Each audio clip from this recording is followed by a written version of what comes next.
जय हिंद दोस्तों, मैं महेंद्र शर्मा स्वागत करता हूं वन वर्ल्ड हिंदी में आपका। उम्मीद करता हूं आप खुश और स्वस्थ हैं। दोस्तों जैसा कि आपको पता है, कल ही यूरोपियन यूनियन ने पाकिस्तान से रशिया यूक्रेन पे स्टैंड पूछा था। तो इमरान खान ने भावनात्मक तरीके से और जज्बाती हो के कैसे कैसे यूरोपियन यूनियन और नेटो को धमकी दे दी। तो दोस्तों देखिए ये चर्चा के विषय इस वीडियो में, और पहले आप वीडियो देखिए।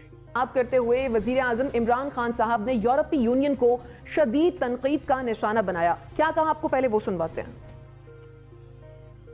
35 लाख लोगों ने नकल मकानी की। हमारे मुल्क को 100 अरब डॉलर से ज्यादा नुकसान हुआ। तो क्या मैं अपने यूरोपियन यूनियन के एम्बेसडर से पूछता हूं कि आपने क्या हमारा शुक्रिया अदा किया? क्या आपने कहा कि हाँ आपने हमारी मदद की थी, हमारी जंग में आपने हमें अप्रिशिएट किया? सारे नेटो के मिला के 10% भी लोग नहीं थे जो इस जंग में मरे, मुकाबले में जो 80,000 पाकिस्तानियों की कुर्बानी दी गई। तो मैं उनसे आज ये पूछता हूं कि बजाय आपने, जब हमने आपके साथ खड़े हुए थे, बजाय आप हमारा कम से कम शुक्रिया अदा करते। ऐसे आप में से लोग थे जिन्होंने अफगानिस्तान में जो जंग हारी आपने, वो पाकिस्तान को जिम्मेदार ठहराया था। जब कश्मीर में हिंदुस्तान ने इंटरनेशनल कानून तोड़ा, यूनाइटेड नेशंस की सिक्योरिटी काउंसिल की रेजोल्यूशंस की खिलाफ वर्जी करते हुए जो कश्मीर का स्टेटस खत्म किया, क्या आप में से किसी ने हिंदुस्तान से कोई राब्ता तोड़ा, कोई उनकी तनकीद की, कोई तजारत बंद की? क्या हम कोई गुलाम हैं कि जो आप कहेंगे हम कर लें? वजीर, आपका बयान आपने मुलाहिजा किया, एनबीसी क्या कहेंगे इस बयान पे? उनके प्रेसिडेंट से, और काश प्राइम मिनिस्टर ने ये सब कुछ उनसे कहा हो। मुझे यकीन तो नहीं कि उन्होंने कहा होगा, क्योंकि वो गुडी टिकट्स आए सब जो चले हैं कि मैंने तफसील से बात की। मैंने कहा बेघर लोगों को आबाद किया जाए, रिलीफ फराहम की जाए, मुज़ाकरात से मसले का निकाला जाए। तो ये बात नहीं है, ये कुछ नहीं कहा प्राइम मिनिस्टर ने गालिबन कि क्या हम गुलाम हैं। लेकिन मैं उनसे मुत्तफिक हूँ इस बात पर। मेरा अपना एक ख़ास पॉइंट ऑफ व्यू है। बहुत से लोग डिफर करते हैं कि हमें वर्कशॉप में छोटा होता है, जो पाना ला दो और स्क्रू ला दो, ड्राइवर ला दो, उस तरह का काम करता है। वो हमें समझा गया। बल्कि मैंने इसी आपके प्रोग्राम में बहुत तवील गुफ्तगू की थी पूरी हिस्ट्री के ऊपर कि हमें किस तरह उठक बैठक कराई गई। अमेरिका ने भी कराई, यूरोपीय यूनियन ने भी कराई, और हम बखुशी करते रहे और हम खुश होकर उस पर नाज करते रहे कि जी अमेरिका तो अपना यार है, उस पर जानिसार है। ये हम करते रहे। हमने कहा रूस तोड़ दिया हमने, वगैरह वगैरह बहुत सी बातें। खुद कुछ हमलों में मरते रहे हम, और हम कहते हैं वाह वाह। तो ये ज़ियाउल हक़ से जो शुरू होता है सिलसिला खून खराबे का, वो मुशर्रफ और मुशर्रफ के बाद कुछ दिनों तक और चलाएंगे। इसकी जिम्मेदारी भी पाकिस्तान पे आयद होती है कि पाकिस्तान इन ग्रुपों के साथ क्यों चला गया, पाकिस्तान ने क्यों हिमायत की इस फसाद की जो कुछ हुआ इस मुल्क के अंदर। और इसकी वजह से हमारे 80,000 नहीं ज़्यादा लोग शहीद हुए, ज़्यादा नुकसान हुआ है हमारा। ये कंजर्वेटिव आइडियाज़ हैं। तो मेरा ख्याल है बिल्कुल सही कहा। लेकिन क्या जलसा इसका मुकाम था? क्या जलसा में ये बात होनी चाहिए थी? क्या डिप्लोमेसी जलसा के जरिए होती है? क्या यूरोपीय यूनियन के प्रेसिडेंट ने डर के फोन किया आपसे? ऐसा नहीं है, ऐसी सूरत हाल नहीं है। डिप्लोमेसी आप देख रहे, ग्रीक वर्ड है ये, और इसके बहुत से मायने ये है कि आपस में बात कर लो चुपचापाते हुए और मसले हल कर लो। लेकिन मुझे लगता है ये है कि प्राइम मिनिस्टर को अंदाजा नहीं कि तेल की कीमतों में कितना इजाफा हुआ है, गंदम कितनी महंगी हो गई है, कॉटन की क्या सूरत हाल है, उसके साथ साथ गैस कहाँ पर है, मुल्क में अफरातज़र कितना है, महंगाई कितनी है, गुर्बत कितनी है। ये अंदाजा नहीं है। ना ये अंदाजा है कि आने वाले वक्त में क्या होने वाला है। उनको इस पर सिर्फ अंदाजा ये है कि पीटीआई की हुकूमत कायम रहे, उनकी अपनी हुकूमत कायम रहे। अलीम खान ने बिल्कुल सही कहा, बड़ा मायूस किया इमरान खान ने हमको। हम तो बहुत आदर्श समझ के आगे बढ़े थे। मेरा ख्याल है EU से पंगा लेना इस वक्त मुनासिब नहीं होगा। इस वक्त आपके ख्याल में ये पंगा लेना मुनासिब नहीं होगा? ठीक है ज़ुनैरा, जिस फोरम पर वज़ीर आज़म साहब ने बात की, क्या ये मुनासिब फोरम था आपके ख्याल में इस तरह की बात करने के लिए?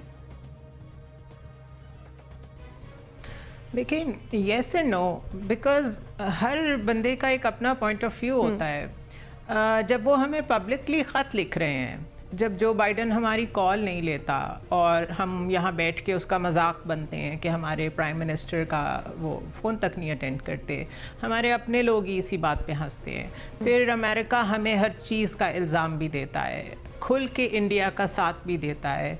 पैलेस्टाइन में क्या हो रहा है वो नज़र नहीं आता, कश्मीर में जो हो रहा है वो नज़र नहीं आता।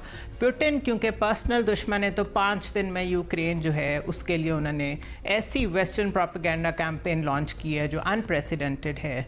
जब दुनिया इतनी हिपोक्रेट है तो फिर हमने कौन से मॉरल्स का ठेका लिया हुआ है, और हमें क्या ज़रूरत है अपने चीक्स में अपनी ज़ुबान को दबा के रखने की।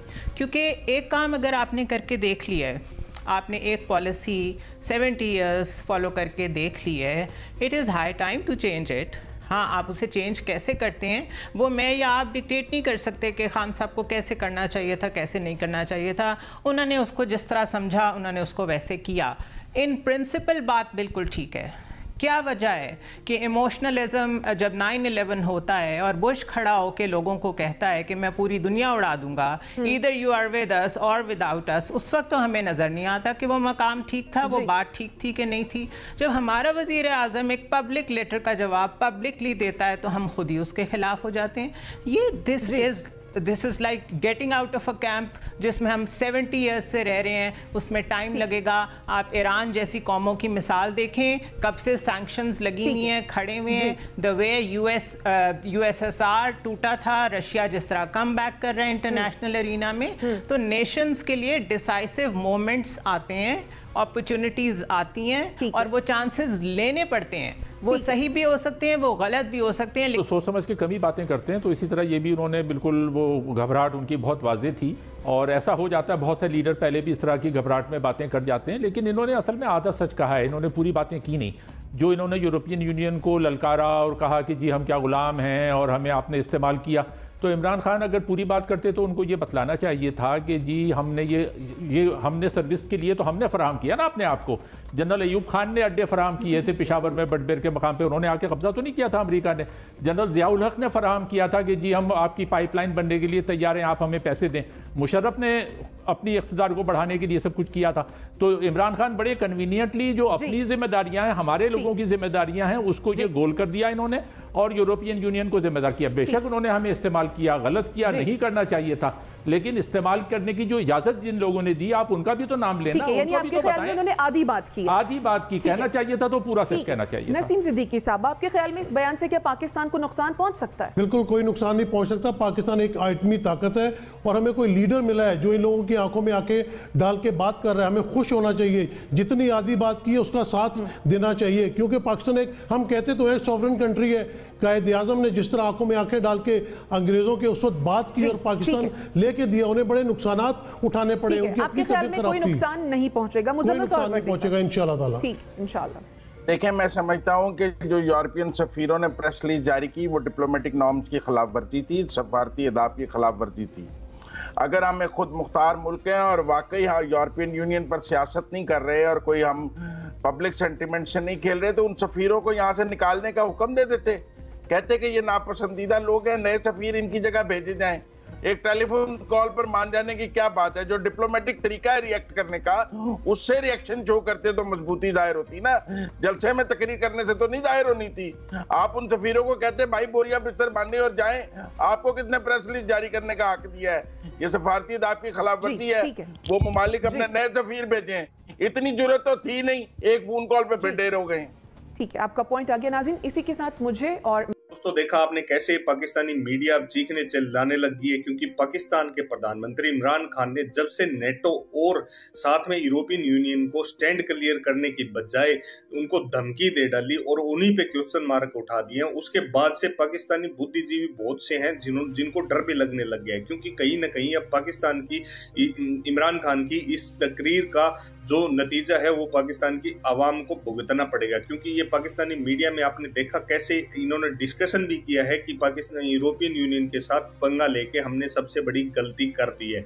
क्योंकि इमरान खान सीधा सीधा इस चक्कर में भारत की तरफ उंगली उठाने की कोशिश कर रहा था, क्योंकि कहीं ना कहीं यूरोपियन यूनियन का जो सॉफ्ट कॉर्नर है वो भारत के लिए हमेशा रहता है। क्योंकि सभी देश जो आज भारत की छवि बनी हुई है उसके लिए इमरान खान को इतनी भयंकर वाली जलन होती है कि उसने सीधा सीधा रशिया और चाइना के चक्कर में यूरोपियन यूनियन और अमेरिका तक को धमकियां दे डाली है, क्योंकि ये इसी के खुद के जो एम्बेसडर पाकिस्तान में बैठे हैं उनसे भी क्वेश्चन पूछने लग गए। जबकि इस वीडियो में भी आपने देखा कि एक पैनलिस्ट ने ये सीधा ये कहा था कि आपको ये तकरीर देने की जरूरत क्या थी, जबकि आप जो एम्बेसडर पाकिस्तान में यूरोपियन यूनियन के हैं उनको बुला के उनको एक एजेंडा दे देते या उनको सीधा बता देते। जबकि ये पब्लिकली करना बहुत गलत था इमरान खान का, क्योंकि अब ये जो इसका जो नतीजे होंगे वो सिर्फ और सिर्फ पाकिस्तान की आवाम भुगतेगी, क्योंकि कहीं ना कहीं अब आगे इलेक्शन में आने के बाद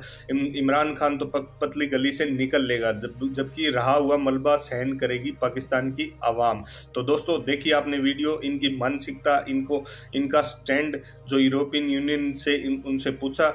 तो एक बार फिर से आपसे रिक्वेस्ट करूंगा, अगर चैनल पर नए हैं तो चैनल को सबसे पहले सब्सक्राइब कीजिए, लाइक शेयर कमेंट जरूर कीजिए दोस्तों। जय हिंद, वंदे मातरम, भारत माता की जय दोस्तों।